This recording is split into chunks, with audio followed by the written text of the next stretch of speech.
1927. Southeast Iraq.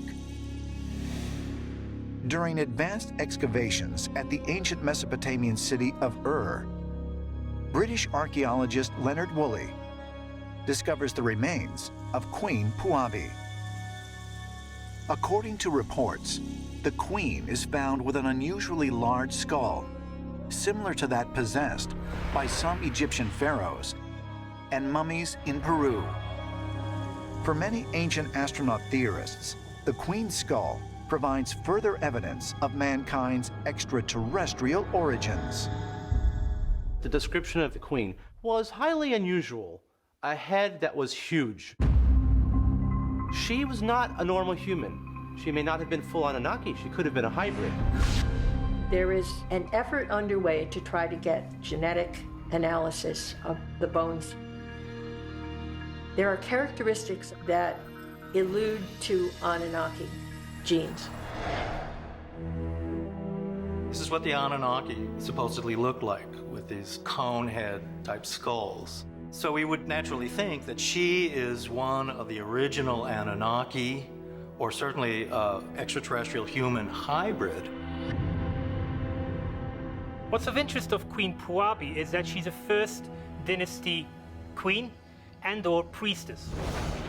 So the fact that she's first dynasty means that she's very close to the reign of the Anunnaki. This puts her in a very unique position because she really holds the key. She might be the evidence to suggest whether or not the ancient Anunnaki were physically real, and that specifically the Anunnaki interbred.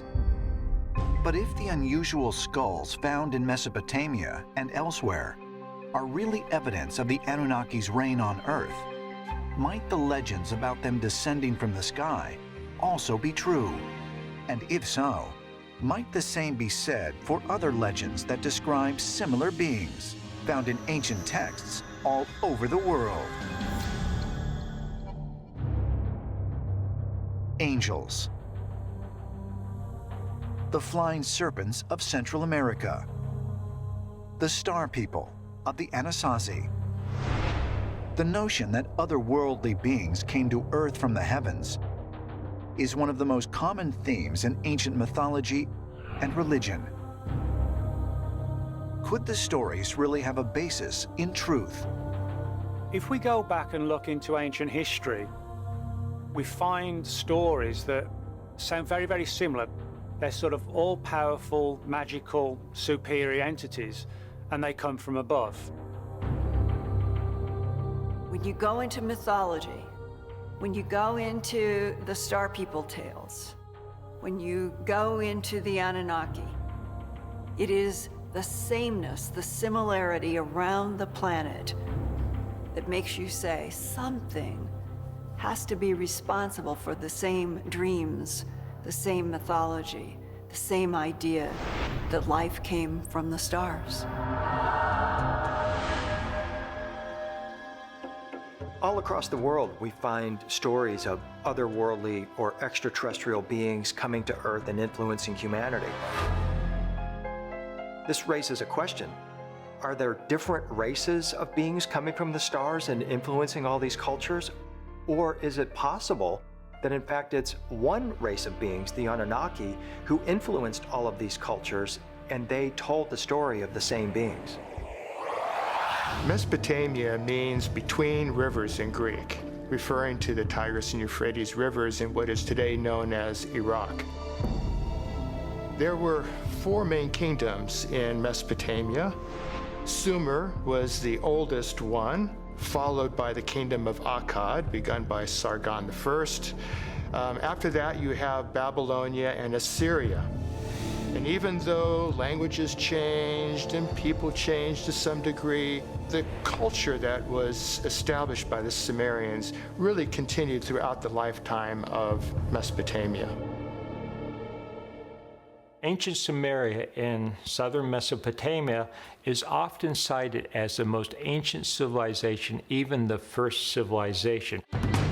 It goes back to approximately 3000 to 4000 BC, and here we see writing in the form of cuneiform tablets on clay and on stone. The Sumerians were the ones who invented the cuneiform writing system. The word cuneiform means wedge-shaped. It refers to a system of writing whereby scribes would take a wedge-shaped stylus and impress signs on wet clay tablets. Those tablets could later be fired and hardened and preserve what was ever written on them. Deciphering these cuneiform tablets was next to impossible until a key discovery of thousands of tablets at an Assyrian palace in March of 1843. This new abundance of cuneiform inscriptions provided some of the first tangible evidence of an ancient kingdom that had been believed to exist thousands of years ago. A French scientist named Paul-Émile Botta found this gigantic underground area in northern Iraq in Khorsabad, opened up this incredible room filled with statues of gods and kings, all kinds of wonderful treasures, and many written inscriptions all over the walls in the ancient Sumerian cuneiform.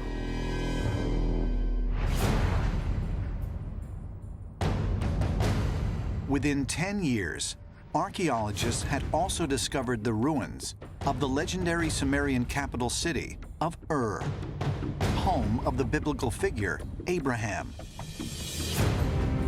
At the site, scientists unearthed the great ziggurat of Ur, a step pyramid-shaped structure that was the administrative center of the city, as well as cuneiform tablets and tombs adorned in gold. So here they had found this legendary capital of the Sumerians with its gold-clad tombs and cuneiform tablets, something that they thought was simply a myth until the actual discovery of it, proving that it was indeed historical fact. When we look at the ancient Sumerian civilization, we attribute them with over 100 of the firsts for a modern society. Things like agriculture, science, medicine, mathematics, kingship, laws, courts, judges, schools. Literally all of this shows up in Sumerian times 6,000 years ago, right out of the Stone Age.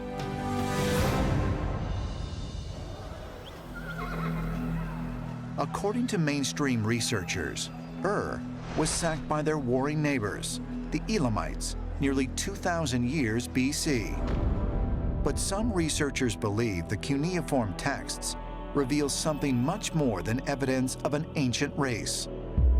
They point to descriptions of a group of divine beings called the Anunnaki, the so-called princely offspring of God, who, according to the Sumerians, descended from the sky. The religious system of Mesopotamia was polytheism, which means that they worshipped hundreds of different gods, both male and female, often depicted in human form, having personalities very much like people do. And these gods were arranged in a kind of political hierarchy that in many ways mimicked the political systems of Mesopotamia itself. And what this means is that you had the high gods, the heavenly gods, and you also had lesser gods who inhabited earth and the underworld. Now, according to the Sumerian text, the heavenly gods, the Anunnaki, were the supreme deities, the higher deities. The Anunnaki are among the most mysterious and powerful beings of myth and sacred tradition. The Sumerians described them as humanoid but non-physical spirit beings who had the capability of morphing or phasing into human form. They came to Earth on a special mission to bring wisdom and also to mine certain materials from the Earth plane itself. In cuneiform texts, the Anunnaki are described in great detail, including how they lived for hundreds of years. They had tremendous knowledge and power over the entire world. They knew everything. They had knowledge of all of the sciences and arts. Where they got this knowledge and where they came from is a complete mystery to archaeologists. And you have to ask yourself, were they in fact extraterrestrials? Could the strange gods described in the cuneiform texts really have existed? And if so, might they have been extraterrestrial beings? Ancient astronaut theorists believe the answer is a profound yes.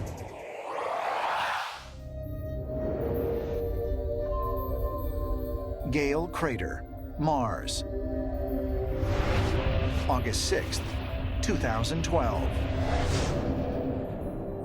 The Curiosity lands on the Martian surface to evaluate the suitability of the planet for human exploration. The one-ton rover will find signs of surface water, a key element for sustaining life. I think one of the very fascinating things from a biology point of view is, let's say Mars, for a period in its history, was similar enough to Earth that life could start to evolve. You could ask the question, how far did it make it? What happened historically on Mars? When did it start to, say, lose an atmosphere? When was it not able to sustain it anymore? And we can learn a lot about the processes on Earth that were successful by, I think, comparing it to how far, if at all, did life get on Mars and where did it fail?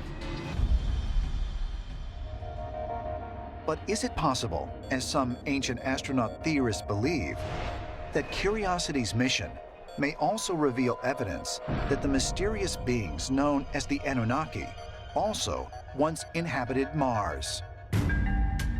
Zecharia Sitchin theorized that the Anunnaki were coming from this planet Nibiru, and that Mars was like a way station for them to come from Nibiru to Mars and then to Earth. So you would think that if this is the case, that on Mars we would find some kind of traces of this Anunnaki civilization there. Are we going to find pyramids, giant dolmens, huge constructions on Mars, just like we have here on Earth? I suspect we will. If an extraterrestrial presence on Mars can be found, might a global awareness of our own Anunnaki ancestry also be possible? According to author and Sumerian researcher Zecharia Sitchin, Nibiru, the home of the Anunnaki, is on an elliptical path that brings the planet into our orbit every 3,450 years. And the next visit is projected to be in the year 2900. Zecharia wrote in the book of the End of Days about some of the prophecy of the return. Next time Nibiru comes around, there should be another appearance of Anunnaki. Some of the Anunnaki may be really excited and happy to see what developed and what we have become. Some may be upset that we've gone too far. Maybe we've overstepped our bounds. They may pass judgment on us, and it could be good or it could be bad. The ancient Egyptians spoke of the duat, which was basically the crossing between this and another world. And Nibiru was the Sumerian equivalent of that. And it is a realm which exists both in this space, but also somewhere else. It is basically a bridge, a territory, whereby human beings can go from here in life on Earth to the realm of the gods. According to Sitchin's interpretation of the Sumerian texts, Nibiru also played a major role in the cataclysmic creation of Earth and the asteroid belt between Mars and Jupiter. If true, might a similar change be in store the next time we come in contact with the Anunnaki? Human reunions with the Anunnaki, whenever they take place, almost always result in the same thing: the stimulation of human evolution. The Anunnaki enter into human culture and consciousness, bringing wisdom, knowledge, and often technology.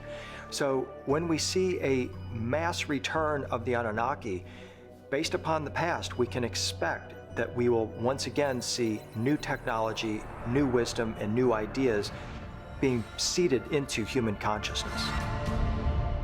When we look at the story of the Anunnaki and their involvement in the Sumerian culture, we have to understand that this is potentially a legacy of information in looking at humanity's record to interpret where we really do come from. There is one common denominator in all of these stories of extraterrestrials visiting us in a remote past, and that is their promise of a return. How can we prepare for this return of those extraterrestrials in the future? It's very simple. Accept the idea that we are not alone in the universe, number one, and number two, that they were here in the past, they will return in the future, and that, hey, it's okay.